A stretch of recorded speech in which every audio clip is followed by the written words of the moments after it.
Assalamualaikum warahmatullahi wabarakatuh.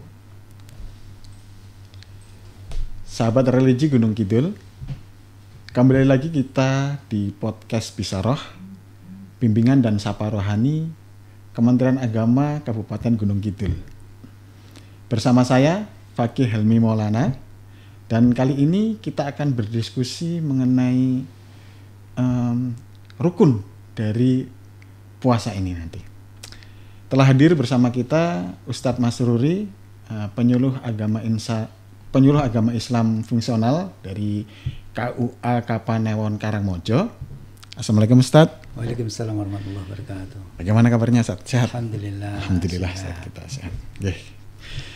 Kita ini Ustadz akan ngobrol-ngobrol, berbincanglah sedikit mengenai rukun puasa nih Ustadz. Karena kita sudah masuk bulan Ramadan kan, kita ingin lebih mengetahui lebih dalam lah kira-kira dalam puasa itu apa saja, mungkin ada fadilah atau keutamaan, hikmah dan lain sebagainya, termasuk juga rukun Ustaz. Mohon dijelaskan Ustaz tentang rukun puasa niku pripun. Terima kasih. Assalamualaikum warahmatullahi wabarakatuh.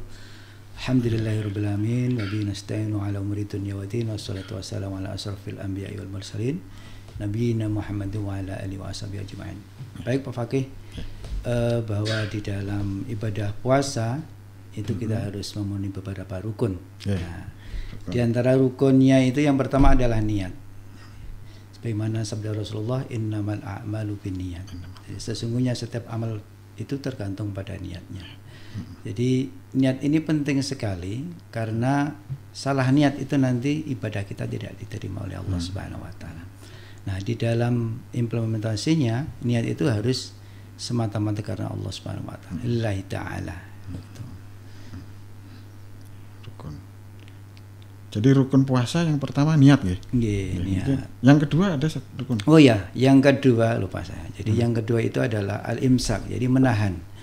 Menahan diri, menahan nafsu, menahan makan, menahan minum, menahan tidak hubungan suami istri dari waktu fajar sampai waktu maghrib.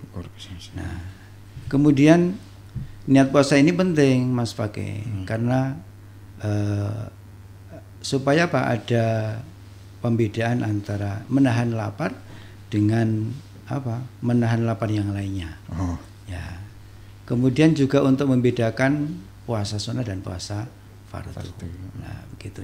Jadi yang paling utama memang rukunnya yang pertama itu niat. Untuk niatnya memang untuk puasa Ramadan. Yang kedua menahan ya. Menahan diri dari hal-hal tadi yang membatalkan puasa, dari terbitnya matahari sampai tenggelamnya matahari.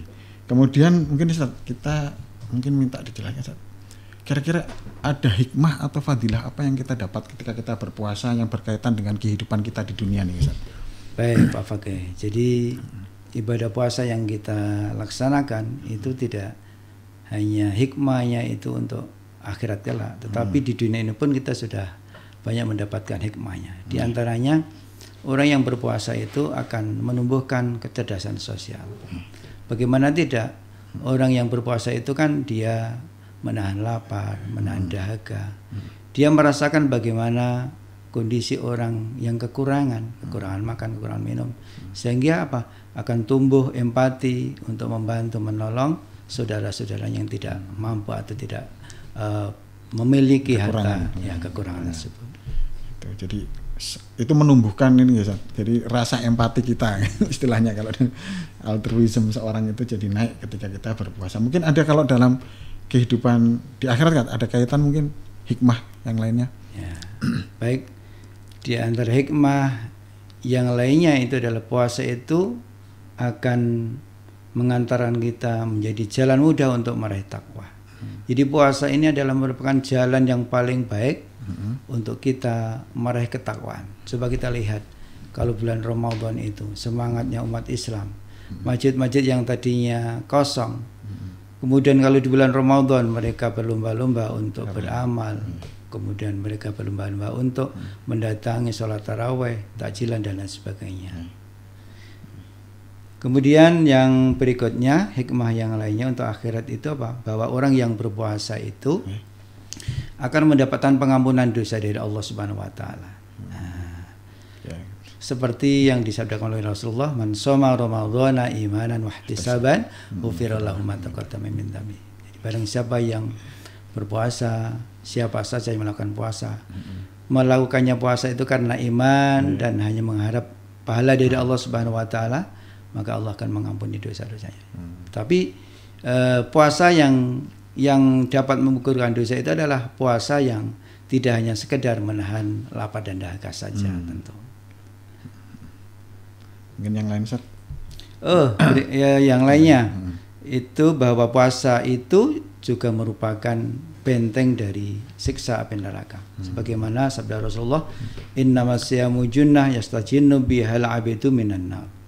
Puasa adalah perisai yang dapat melindungi seorang hamba dari siksa neraka besok pada hari kiamat.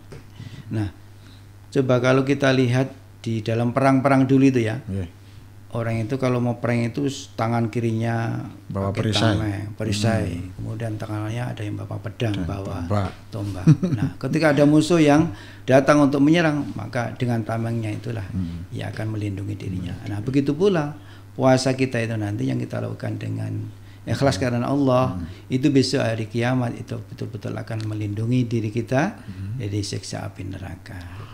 Alhamdulillah. Jadi selain kita bertambah kecerdasan sosial kita, takwa meningkat, nanti diampuni dosa-dosa kita, termasuk dijauhkan dari api neraka itu.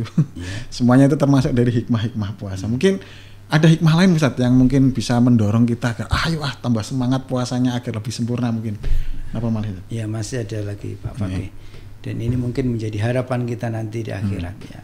Yaitu hikmah yang lainnya itu adalah besok puasa kita itu ternyata juga menjadi syafaat bagi kita. Bahkan juga Al-Quran. Nah, Rasulullah dalam sabdanya menyampaikan bahwa puasa dan Al-Quran itu akan memberi syafaat kepada seorang hamba pada hari kiamat kelak. Nah, puasa akan berkata, wahai Rob, aku telah menahannya dari makan dan minum dan nafsu syahwat. Karenanya perkenankanlah aku untuk memberi syafaat kepadanya. Al-Quran pun juga berkata, aku telah menahannya dari tidur malam. Karenanya ya Allah, beri aku untuk memberi syafaat kepadanya. Maka syafaat keduanya diterima oleh Allah Subhanahu wa taala. Mungkin ada lagi? Iya. Yang lainnya di antara hikmah atau fadilah yaitu bahwa orang yang berpuasa itu ternyata memiliki waktu yang mustajab untuk berdoa. Ya. Sebagaimana sabda Rasulullah, salah satu la turadu da'watum. Jadi ada 3 golongan, 3 orang yang doanya itu tidak ditolak oleh Allah Subhanahu wa taala.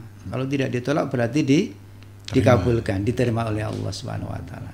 Siapa 3 orang itu? Yang pertama, as-shaimu hatta yuftira.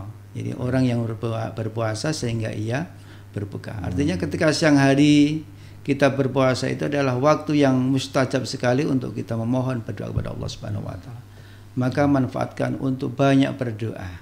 Banyak memohon kepada Allah di siang hari. Apalagi ini waktunya long time. Ya, panjang sekali, 1 bulan. Berarti kesempatan kita untuk banyak berdoa kepada Allah Subhanahu wa taala. Yang kedua, doanya orang yang tidak ditolak oleh Allah Subhanahu wa taala itu siapa? Wal imamu adil. Jadi pemimpin yang adil. Itu juga tidak ditolak oleh Allah Subhanahu wa taala. Dan yang ketiga, wa ta'matul mazlum. Orang yang dizalimi, orang yang dianiaya. Maka kita dilarang untuk menganiaya seseorang. Sebab itu akan membuat umpan balik buruk pada kita yang telah berbuat zalim tersebut. Jadi itu tadi ya, dari awal sampai akhir kita membahas tentang bagaimana hikmah dan fadilah. Fadilahnya termasuk bagaimana nanti itu pengaruhnya di kehidupan kita dunia akhirat. Termasuk itu juga bagian dari yang memberi kita syafaat dan waktu yang istilahnya mabrur lah ketika berdoa guys. Ya, mungkin ada pesan dari jenengan terkait puasa ini. Terima kasih. Dengan pembahasan rukun dan hikmah atau fadilah puasa ini, mudah-mudahan puasa Ramadan kita di tahun ini akan lebih baik daripada puasa sebelumnya. Dan mudah-mudahan dengan puasa ini akan mengantarkan kita betul-betul menjadi orang yang bertakwa, dan kita akan mendapatkan sertifikat takwa sebagaimana firman Allah di dalam surat Al-Baqarah ayat 183 tersebut. Amin amin ya rabbal alamin. Sahabat religi Gunung Kidul, demikian obrolan kita bersama Ustadz Masruri. Semoga yang sedikit ini bermanfaat bagi kita semuanya. Saya Fakih Hilmi Maulana undur diri. Sampai berjumpa lagi di podcast Bisaroh, bimbingan dan sapa rohani Kementerian Agama Kabupaten Gunung Kidul selanjutnya. Wassalamualaikum warahmatullahi wabarakatuh. Waalaikumsalam warahmatullahi wabarakatuh.